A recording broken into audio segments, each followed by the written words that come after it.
दिल्ली में रविवार देर रात रक्षा मंत्री राजनाथ सिंह के घर भाजपा और राष्ट्रीय स्वयंसेवक संघ आरएसएस नेताओं की बैठक हुई। 5 घंटे चली इस बैठक में भाजपा के नए अध्यक्ष पर मंथन चर्चा हुई। बैठक में राजनाथ के अलावा गृह मंत्री अमित शाह, स्वास्थ्य मंत्री जेपी नड्डा, आरएसएस महासचिव दत्तात्रेय होसबाले और आरएसएस के संयुक्त महासचिव अरुण कुमार मौजूद थे। द हिंदू की रिपोर्ट के मुताबिक नए अध्यक्ष को लेकर 2 बातों पर चर्चा हुई। पहला, जल्द ही कोई कार्यकारी अध्यक्ष बनाया जाए, उसे ही बाद में अध्यक्ष का जिम्मा मिले। दूसरा, महाराष्ट्र, हरियाणा और झारखंड के विधानसभा चुनावों के बाद नए कार्यकारी अध्यक्ष की घोषणा हो। मीटिंग में आरएसएस ने साफ कहा कि भाजपा के अगले अध्यक्ष का नाम हमसे विचार विमर्श के बगैर फाइनल न किया जाए। 31 अगस्त से 2 सितंबर तक केरल के पलक्कड़ में आरएसएस की एक महत्वपूर्ण बैठक होनी है। वहां भी इस पर मंथन हो सकता है। जेपी नड्डा जून 2019 में पार्टी के कार्यकारी अध्यक्ष बने थे।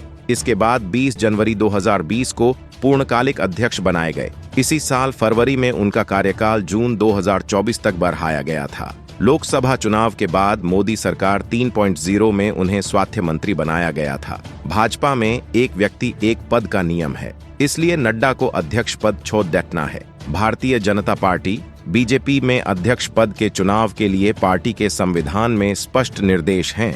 पार्टी के संविधान की धारा 19 के तहत राष्ट्रीय अध्यक्ष के चुनाव की व्यवस्था की गई है। धारा 19 के मुताबिक पार्टी के अध्यक्ष का चुनाव एक निर्वाचक मंडल द्वारा किया जाएगा। इसमें राष्ट्रीय परिषद और प्रदेश परिषदों के सदस्य होंगे। पार्टी के संविधान में कहा गया है कि यह चुनाव राष्ट्रीय कार्यकारिणी द्वारा निर्धारित नियमों के मुताबिक किया जाएगा। अध्यक्ष चुने जाने के लिए यह जरूरी है कि व्यक्ति कम से कम 15 साल तक पार्टी का प्राथमिक सदस्य रहा हो। धारा 19 के पेज में ही यह लिखा गया है कि निर्वाचक मंडल में से कुल 20 सदस्य राष्ट्रीय अध्यक्ष पद के चुनाव की योग्यता रखने वाले व्यक्ति के नाम का प्रस्ताव रखेंगे। यह संयुक्त प्रस्ताव कम से कम 5 ऐसे प्रदेशों से भी आना जरूरी है जहां राष्ट्रीय परिषद के चुनाव संपन्न हो चुके हों। इसके अलावा इस तरह के चुनाव के लिए नामांकन पत्र पर उम्मीदवार की स्वीकृति भी जरूरी है। भाजपा के संविधान के मुताबिक कम से कम 50%